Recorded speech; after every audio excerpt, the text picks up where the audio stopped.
Shalom, Bapak Ibu Saudara kekasih Tuhan, senang sekali saya bisa menyapa kita sekalian untuk kembali menyampaikan kebenaran firman Tuhan. Dan pada kesempatan ini saya akan menyampaikan firman Tuhan dengan tema Mahkotailah hidupmu. Tentu setiap orang kan senang ya kalau bisa dihargai, dapat penghormatan dan seterusnya. Dan demikian pun juga nanti kelak bukan hanya di dalam kehidupan kita di dunia ini, tapi di dalam kekekalan nanti bagaimana kita bisa juga mendapatkan penghormatan, apresiasi penghargaan dari Tuhan berupa mahkota. Karena itu mari kita belajar firman Tuhan, bagaimana kita bisa memahkotai hidup kita di kekekalan nanti. Nah, Bapak Ibu Saudara kekasih Tuhan, mari kita akan membaca firman Tuhan di dalam Wahyu pasal yang ketiga, ayat yang ke-10 dan ke-11. Firman Tuhan berkata demikian. Karena engkau menuruti firman-Ku untuk tekun menantikan Aku, maka Aku pun akan melindungi engkau dari hari pencobaan yang akan datang atas seluruh dunia untuk mencobai mereka yang diam di bumi. Aku datang segera, peganglah apa yang ada padamu, supaya tidak seorang pun mengambil mahkotamu. Saudaraku, firman Tuhan ini disampaikan kepada malaikat jemaat di Philadelphia. Di dalam Wahyu pasal yang ketiga. Nah, kita bisa belajar bahwa Philadelphia merupakan suatu jemaat yang setia, yang sungguh-sungguh mentaati firman Tuhan, dan hidup tidak pernah menyangkal Kristus. Namun mereka menghadapi pertentangan di dalam kehidupan mereka, baik kehidupan sehari-hari maupun kehidupan berjemaat di Philadelphia pada waktu itu. Jemaat ada terpecah, sebagian menjadi jemaat yang sungguh-sungguh kepada Tuhan, namun sebagian disebut sebagai jemaat iblis oleh karena mereka mulai menyimpang iman mereka daripada yang seharusnya. Nah, dikatakan oleh firman Tuhan ini bahwa mereka itu hidup sangat bertekun dengan kebenaran firman Tuhan dan kesetiaannya kepada Kristus, dan karena mereka taat menuruti firman Tuhan, maka Allah berjanji untuk tekun, untuk melindungi mereka pada hari pencobaan yang besar nanti yang akan dialami oleh dunia ini. Kita hidup di akhir zaman. Nanti satu ketika kita akan menghadapi satu masa di mana kesukaran yang besar itu terjadi. Namun Tuhan berjanji karena engkau menuruti firman-Ku untuk tekun menantikan kedatangan Kristus kali yang kedua, maka jemaat di Philadelphia dijanjikan oleh Tuhan untuk dilindungi dari masa pencobaan tersebut. Nah, Tuhan ingatkan bahwa Aku datang segera. Dan Tuhan menyarankan kepada jemaat Philadelphia untuk memegang apa yang masih ada pada mereka saat itu. Iman mereka, ketekunan mereka, kesetiaan mereka. Supaya pada akhirnya mereka bisa sampai kepada kehidupan yang kekal, menerima mahkota Tuhan, dan tidak seorang pun juga yang akan mengambil mahkotanya. Bicara tentang mahkota, ada dua kata Yunani yang dipakai. Yang pertama adalah diadema. Diadema, kalau ada kalimat kata mahkota dari bahasa Yunani diadema ini, berarti mahkota itu pada umumnya diberikan atau digunakan oleh penguasa, baik itu raja ataupun ratu. Nah, Ratu Esther salah satunya juga menggunakan mahkota sebagai seorang ratu. Dan pada waktu itu Alkitab menulis dengan bahasa Yunaninya dalam pengertian bahwa itu digunakan kata diadema. Yang satu lagi adalah kata Stefanos. Stefanos ini memiliki arti mahkota, tetapi sebagai lambang penghargaan, kehormatan, dan kemenangan. Nah, biasanya mahkota dalam kata yang digunakan Stefanos ini, mahkota ini diperuntukkan atau diberikan bukan kepada raja, bukan kepada ratu, bukan sebagai penguasa dalam lambang adalah kekuasaan atau otoritas, tetapi sebagai bentuk penghargaan. Dan pada waktu yang lalu dalam Olimpiade di Yunani, maka hal itu diberikan kepada orang-orang yang menang. Mereka mendapat mahkota. Nah, Stefanos itu adalah mahkota dalam rangkaian bunga. Sementara diadema sebuah mahkota yang pada umumnya dipakai oleh penguasa, raja, ratu ya. Jadi kalau kita bicara nanti bagaimana kita memahkotai hidup kita di kekekalan nanti, maka dalam konteks bahasa Yunaninya adalah Stefanos, bukan yang dipakai diadema. Nah, Bapak Ibu Saudara kekasih Tuhan, bahwa kehidupan kita ini diumpamakan seperti sebuah pertandingan. Ya. Kita ini berada dalam sebuah pertandingan di mana setiap orang akan ambil bagian untuk bertanding. Dan tentu kita akan berjuang sedemikian rupa agar kita bisa menjadi seorang pemenang dalam pertandingan tersebut. Namun untuk bisa menang, biasa pertandingan itu pasti ada menang, ada yang kalah. Namun kalau kita kepengen menang, tentunya kita harus berjuang keras. Namun ada beberapa faktor yang akan mempengaruhi kita untuk bisa menang. Nah, diantaranya tentunya adalah faktor di luar dari diri kita. Ya, upaya pihak lain yang tidak ingin kita memenangkan pertandingan tentu akan berusaha mempengaruhi kita. Siapa dia? Ya orang-orang yang ada bersama-sama dengan kita. Jadi dalam kehidupan kita, orang-orang di sekitar kita itu, di mana kita juga hidup berkompetisi dalam sebuah pertandingan tentunya, maka kita berupaya agar kita bisa sampai kepada garis akhir sebagai pemenang. Itu sebabnya sebenarnya dalam kehidupan kita ini jangan kita mau cuma jiplak, jangan cuma kita mau ikut-ikutan. Karena orang yang cuma sekedar ikut-ikutan tidak akan menjadi pemenang. Tetapi orang itu harus berinisiatif berusaha sedemikian rupa untuk berlari mencapai tujuannya agar pada satu ketika mencapai garis akhir untuk menerima mahkota kemenangan. Dan untuk itu faktor yang mempengaruhi tentunya untuk bisa menang, di samping ada pihak lain yang berusaha, ada penonton yang bersorak-sorai, maka diri kita sendiri juga akan menentukan hal itu, ya.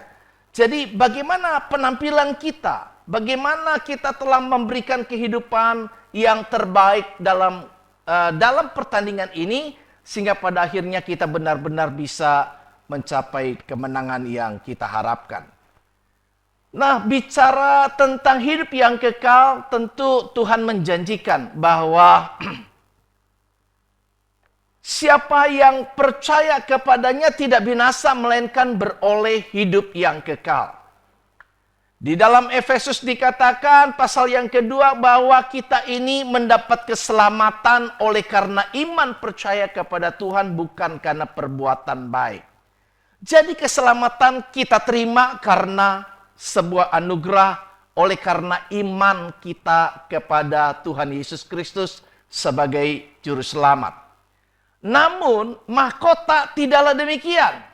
Mahkota tidak hanya sekedar merupakan sebuah langkah iman percaya kepada Yesus, kemudian kita bisa menjadi orang yang pasti otomatis terima mahkota.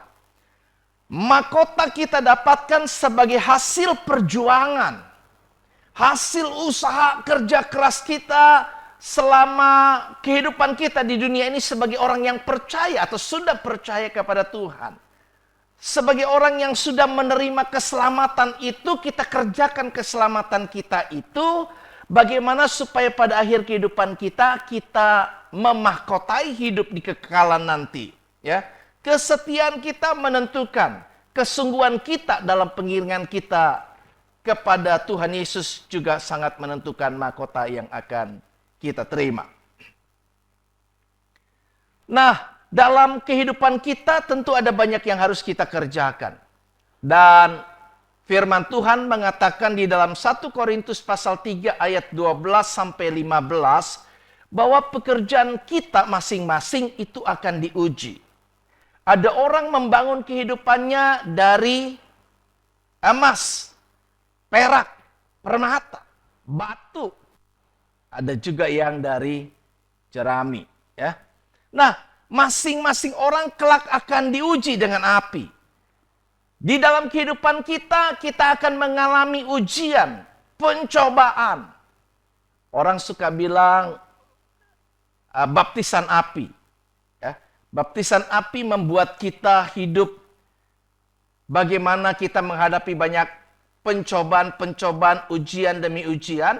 Dan di dalam ujian yang kita hadapi itu, bagaimana kita bersikap dan meresponi, apakah kita menjadi orang yang tahan uji. Nah, kriteria pengujian itu sederhana. Yang di mata Tuhan bukan apa yang dilihat manusia, tetapi yang dilihat Tuhan adalah hati. Jadi kriteria pengujian di mata Tuhan itu adalah motivasi ketulusan kita dalam mengerjakan segala sesuatu. Waktu kita kerjakan sesuatu, apa motivasi yang kita lakukan itu? Dan apakah itu kita kerjakan dengan tulus? Sekalipun kita melayani Tuhan, kelihatannya begitu rohani. Tetapi jika itu tidak dikerjakan dengan motivasi yang benar, dengan hati yang tulus, maka hanya Tuhanlah yang paling tahu untuk hal itu. Demikian pula dalam kehidupan kekristenan kita, apakah kita ini setia, terbukti menjadi orang yang dapat dipercayai Tuhan. Ketika Tuhan memberikan kesempatan kita untuk dapat mengerjakan sesuatu hal, apakah kita bisa membuktikan bahwa kita adalah orang yang dapat dipercayai Tuhan? Nah, yang tidak tahan uji tentunya akan kehilangan pahala atau mahkota. Tetapi ia akan tetap diselamatkan sepanjang ia beriman kepada Tuhan. Jadi keselamatan dengan mahkota dua hal yang berbeda.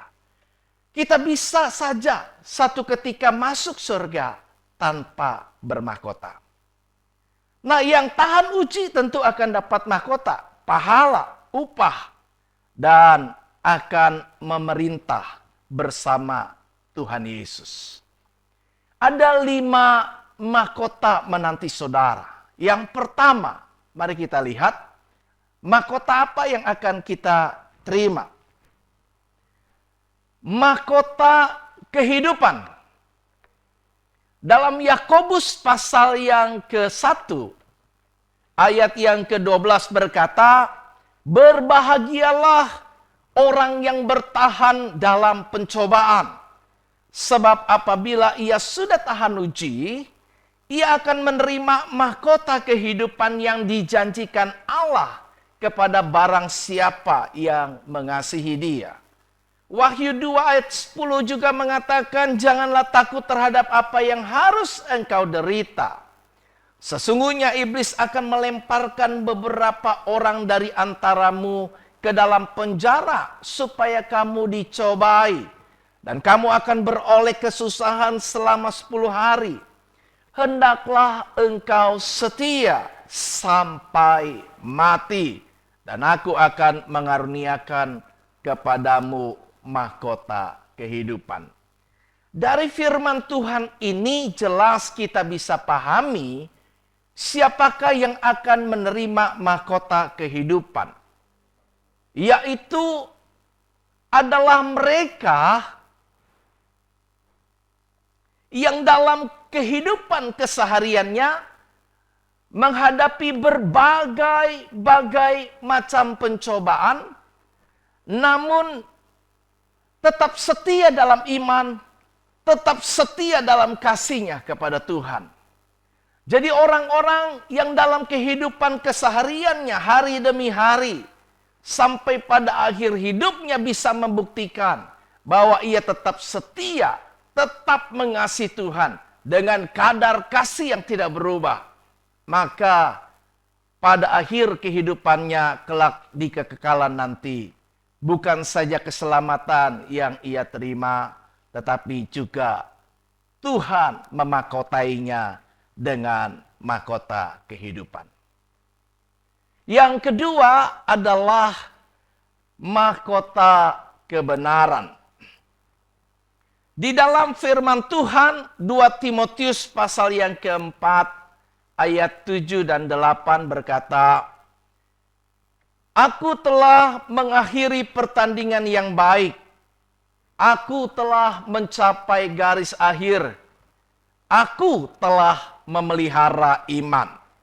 Sekarang telah tersedia bagiku mahkota kebenaran yang akan dikaruniakan kepadaku oleh Tuhan, Hakim yang adil pada harinya.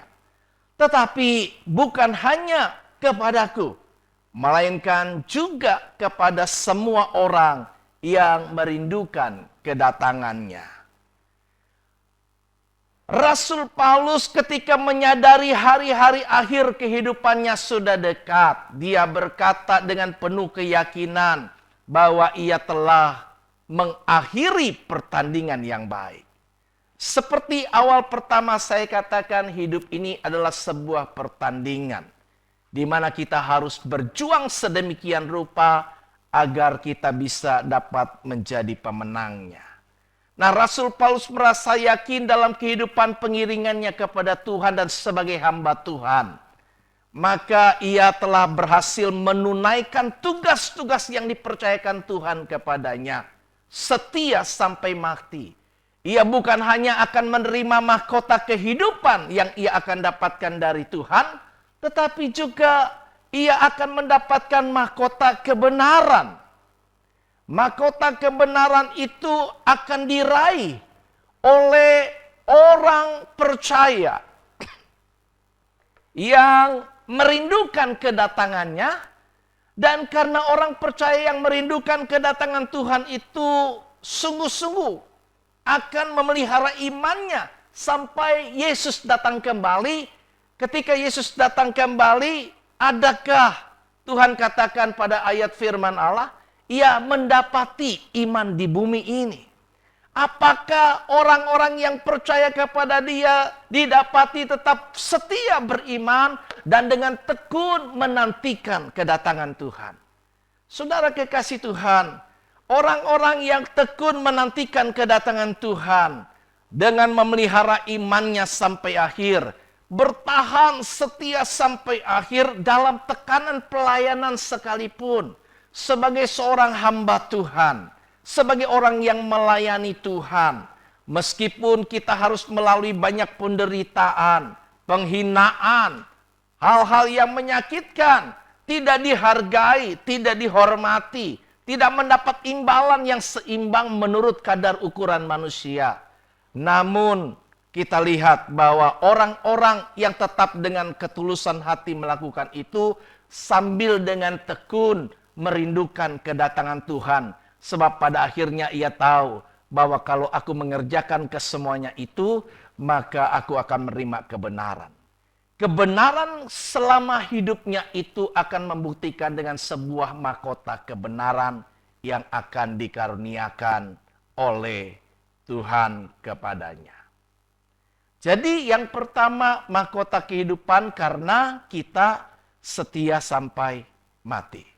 Yang kedua, karena kita merindukan kedatangan Kristus Yesus Tuhan, dan karena perasaan rindu kita, maka kita mempersiapkan kehidupan kita sedemikian rupa sebagai mempelai-mempelai Kristus untuk terus dapat memelihara iman kita dan tekun melayani Tuhan sampai Maranatha Tuhan datang kembali. Yang ketiga, mahkota yang akan juga bisa kita terima adalah mahkota kemuliaan. Nah, di dalam 1 Petrus pasal 5 ayat 2 dan sampai 4 berkata, "Gembalakanlah kawanan domba Allah yang ada padamu, jangan dengan paksa, tetapi dengan sukarela sesuai dengan kehendak Allah. Dan jangan kamu mau mencari keuntungan, tetapi dengan pengabdian diri. Janganlah kamu berbuat seolah-olah kamu mau memerintah atas mereka yang dipercayakan kepadamu. Tetapi hendaklah kamu menjadi teladan bagi kawanan domba itu. Maka kamu, apabila Gembala Agung datang, kamu akan menerima mahkota kemuliaan yang tidak dapat layu. Dari firman Tuhan ini kita bisa mengerti bahwa mahkota kemuliaan itu diperuntukkan kepada orang-orang yang menggembalakan domba-domba. Dia bisa adalah seorang gembala dari sebuah jemaat. Bisa juga orang-orang yang menggembalakan itu guru-guru sekolah minggu menggembalakan anak-anak sekolah minggu. Orang-orang yang menggembalakan ini satu ketika ia dalam pelayanannya dijumpai oleh Tuhan melakukan kesemua itu dengan ketulusan, tidak mencari keuntungan, tidak hanya sekedar mengerjakan pelayanan pekerjaan Tuhan hanya demi makanan dan minuman atau perut, urusan jasmania, dan juga tidak memanfaatkan di dalam pelayanan itu untuk kepentingan dirinya sendiri, tetapi menjadikan dirinya teladan. Kita bukan orang-orang yang melayani Tuhan yang mencari teladan dari orang lain, tapi justru menjadikan diri kita menjadi teladan. Kita tidak perlu direpotkan dengan orang lain. Seringkali kita lebih cenderung mencari siapa yang bisa saya teladani. Tetapi sebenarnya justru kita harus menjadikan diri kita menjadi teladan buat orang lain. Dan kalau kita adalah model yang bisa merepresentasikan Tuhan dalam hidup kita, maka pada satu ketika sebagai orang-orang yang menggembalakan domba-domba itu, maka ada sebuah mahkota khusus yang diberikan kepadanya adalah mahkota kemuliaan. Jadi sudah 3, yang pertama adalah kehidupan, mahkota kehidupan, yang kedua mahkota kebenaran, kemudian mahkota kemuliaan. Yang keempat, maka juga kita bisa memahkotai hidup kita dengan mahkota kemegahan. 1 Tesalonika pasal 2 ayat 19 dan 20 berkata, sebab siapakah pengharapan kami atau sukacita kami atau mahkota kemegahan kami di hadapan Yesus Tuhan kita pada waktu kedatangannya kala bukan kamu. Sungguh kamulah kemuliaan kami dan sukacita kami. Nah, Rasul Paulus pada waktu itu menyatakan bahwa orang-orang dari hasil buah pelayanan yang dimenangkannya oleh itu adalah sebuah menjadikan dirinya mendapatkan sebuah mahkota kemegahan di hadapan Tuhan Yesus Kristus. Jadi kita bisa mengerti dari firman Tuhan ini bahwa mahkota kemegahan itu diraih oleh orang percaya yang memenangkan jiwa. Jadi kalau kita dalam hidup pengiringan kita kepada Tuhan, kita mencari jiwa, kita memenangkan seseorang, kita menuntun seseorang kepada keselamatan menjadi orang-orang yang percaya kepada Yesus. Entah itu adalah orang keluarga kita sendiri, tetangga, kerabat, siapapun juga. Satu jiwa yang diselamatkan malaikat Tuhan bersorak-sorai. Dan pada waktu akhir kehidupan kita akan dimahkotai dengan mahkota kemegahan atau mahkota sukacita. Ya. Jadi, mahkota kemegahan akan didapati oleh orang-orang yang bisa menuntun orang lain untuk dapat percaya kepada Yesus, diselamatkan. Dan bahkan juga membawa mereka untuk terlibat dalam pelayanan. Sebagaimana yang menjadi misi gereja kita. Menyelamatkan, mendidik, supaya nanti pada akhirnya cakap untuk juga memuridkan orang lain. Nah, yang terakhir adalah mahkota abadi. Mahkota abadi dalam 1 Korintus 9 ayat 25 berkata, tiap-tiap orang yang turut mengambil bagian dalam pertandingan menguasai dirinya dalam segala hal. Mereka berbuat demikian untuk memperoleh suatu mahkota yang fana, tetapi kita untuk memperoleh suatu mahkota yang abadi. Kalau dalam pertandingan orang-orang berusaha menjadi pemenang mendapatkan sebuah mahkota yang fana, tetapi orang-orang yang bertanding dalam pertandingan itu tentu harus menguasai diri. Kalau kita tidak bisa menguasai diri, maka kita akan kalah. Jadi, mahkota abadi akan diterima oleh orang percaya yang karena ketaatan pada firman Tuhan, ketaatan pada Injil Kristus, maka dia berusaha untuk dapat tetap menguasai diri dalam segala hal. Menguasai diri ini sangat penting karena berkaitan dengan emosi. Dan biasanya banyak orang gagal untuk menguasai dirinya sendiri. Karena musuh yang paling berat dan besar itu justru diri kita. Ketidakmampuan kita menguasai diri seringkali membuat hidup kita menjadi gagal di dalam Tuhan. Orang yang tidak mampu menguasai dirinya untuk merasa cukup dari apa yang Tuhan karuniakan, maka ia terjebak dengan sebuah keinginan untuk mencapai hal-hal yang sebenarnya bukan menjadi porsinya yang Tuhan karuniakan baginya. Orang yang cepat marah, orang yang sering ngambekan, Kristen ambekan, juga hati-hati. Karena orang-orang yang seperti ini, kalau terus-menerus dalam hidupnya menjadi orang-orang yang sering tidak mampu menguasai diri, maka ia tidak akan mendapatkan mahkota abadi. Nah, kadang orang berkata dengan sederhana, yang penting saya masuk surga. Aman dulu deh, selamat dulu masuk surga daripada masuk neraka. Di bulan Oktober ini saya bicara banyak hal-hal yang berkaitan dengan kekekalan, berkaitan dengan bulan misi. Di mana minggu pertama saya sampaikan, bukan minggu pertama, sekarang minggu keberapa itu ya? Minggu lalu dan minggu lalunya lagi ya. 2 minggu yang lalu bicara tentang neraka sebagai pembangkit semangat kita melakukan penginjilan. Dengan mengerti bahwa neraka itu mengerikan, maka kita akan berusaha sedemikian rupa tidak masuk di dalamnya dan juga tidak ingin orang lain juga masuk di dalamnya, karena itu kita beritakan kabar keselamatan. Kemudian minggu lalu kita belajar bagaimana kita didorong untuk mengerjakan yang kebanyakan diabaikan orang. Ya, kita mau memberikan perhatian yang lebih kepada orang-orang yang diabaikan atau terabaikan. Bagaimana kita merefleksikan kasih Tuhan di dalam kehidupan kita sebagai representasi kehadiran Tuhan bagi dunia ini. Dan hari ini kita mengerti tentang bagaimana kita memahkotai hidup kita. Dan tentu kita ingin supaya nanti kelak ketika kita selamat di surga, maka kita tidak cuma sekedar selamat, tetapi jadilah penghuni sorga yang bukan sebagai gelandangan sorga. Gelandangan sorga artinya orang yang cuma sekedar ada di sorga, tapi tidak punya apa-apa. Menjadi orang yang tidak dihargai, menjadi orang yang tidak punya mahkota. Tetapi mari kita dari sekarang membekali kehidupan kita sampai pada akhirnya kita bisa banyak memahkotai hidup kita di kekekalan nanti dengan mahkota kehidupan.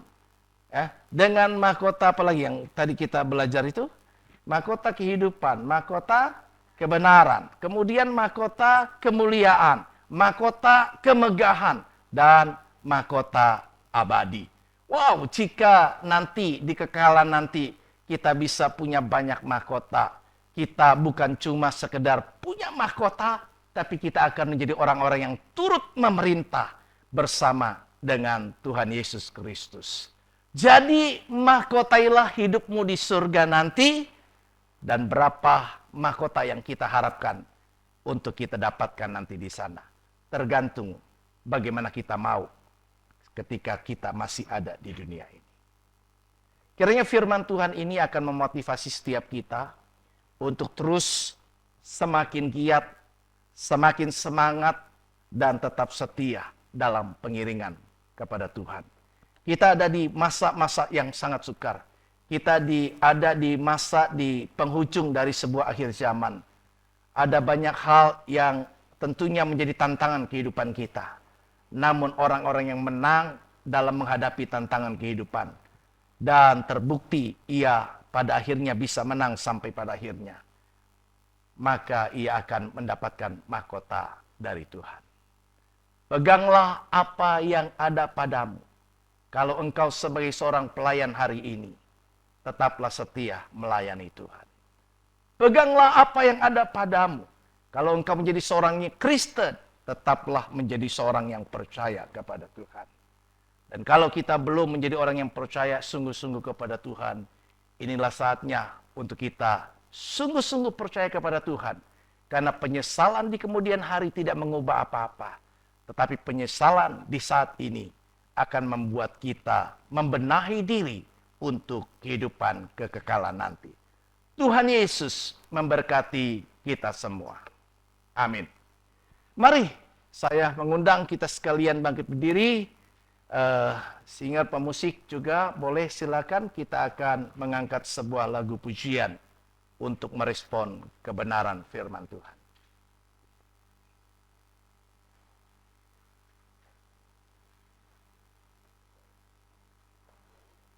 Well,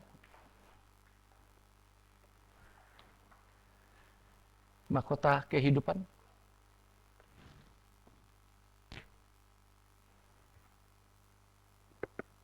Kita angkat lagu pujian mahkota kehidupan.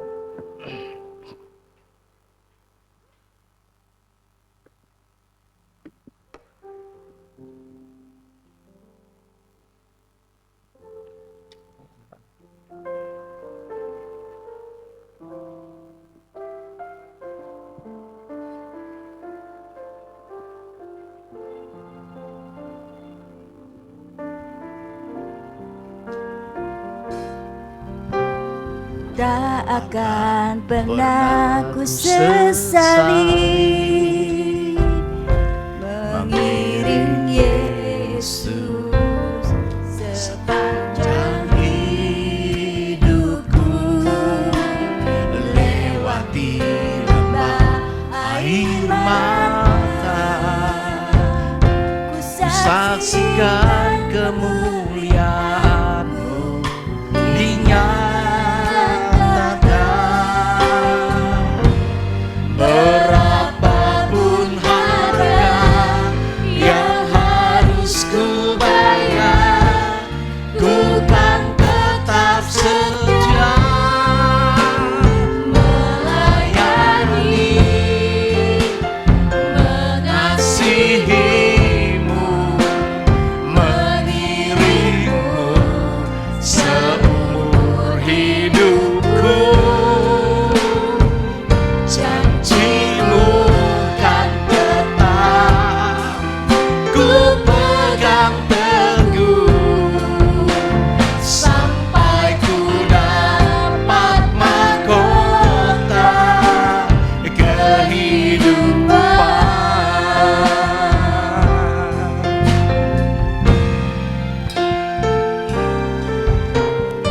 Tak akan pernah ku sesali mengiring Yesus. Mari kita setia dalam pengiringan kita kepada Tuhan. Ketika engkau memutuskan menjadi orang yang percaya kepada Tuhan, itu adalah sebuah keputusan yang tepat.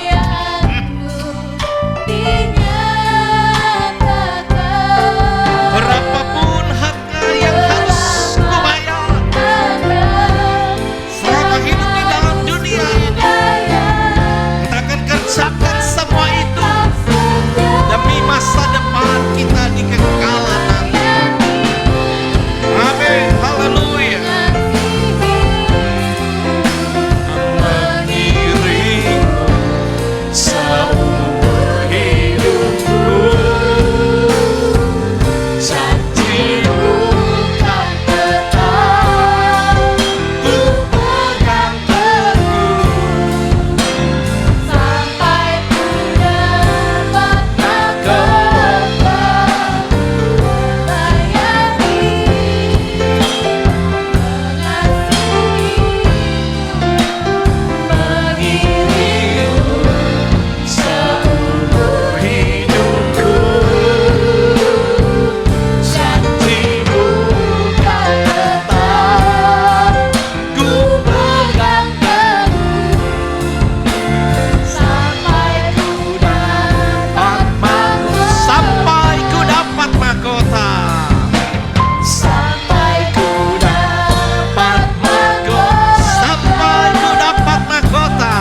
Bapa, kami telah mendengar firman Tuhan yang mendorong dan memotivasi kami untuk memahkotai hidup kami kelak di kekekalan nanti.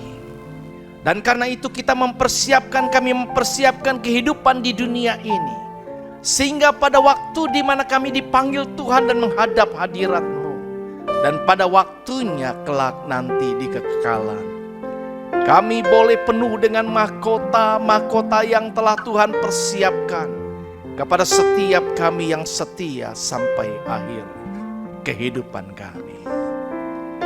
Tolong setiap kami Tuhan, kuatkan kami ya Tuhan, beri kami semangat yang baru ya Tuhan, api roh yang terus bernyala-nyala dalam pengiringan kami, dalam pelayanan kami, dalam apapun yang kami kerjakan semasa kami bisa di dalam kehidupan kami di dunia ini, untuk terus berjalan bersama dengan Tuhan sampai mencapai tujuan Allah dalam hidup kami. Terima kasih Tuhan memberkati setiap jemaat-Mu yang telah mendengarkan firman Tuhan ini, dan mampukan setiap kami untuk dapat terus mengingatnya, oleh karena Roh Kudus menolong setiap kami, sehingga firman Tuhan menjadi pelita bagi kaki kami dan terang bagi jalan hidup kami. Terima kasih, inilah doa kami dan syukur kami panjatkan kepadamu demi nama Tuhan Yesus. Haleluya. Semua kita yang menerima firman Tuhan katakan amin.